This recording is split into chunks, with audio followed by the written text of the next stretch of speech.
Hey, this is Kern from Kern's Complete Automotive Care. I want to talk to you about your battery and how often you should check it. About once a year they should be tested and make sure that they're still working like they should.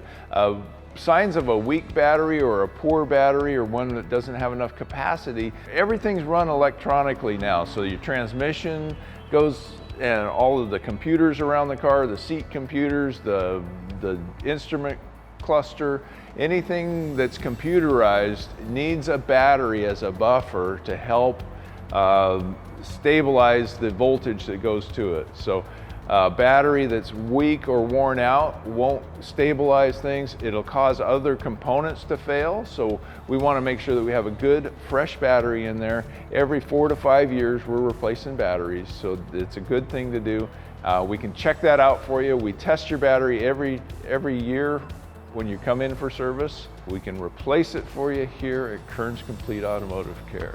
Things that can fail when you have a weak battery: we can have transmission controllers, controllers for your dash, your radio. All sorts of interesting things happen when your battery isn't the right battery, or has a low capacity, or has corrosion around the terminals. So we test all of those things here at Kern's Complete Automotive Care. We're here to help you get your car starting right the first time and keep you safe on the road.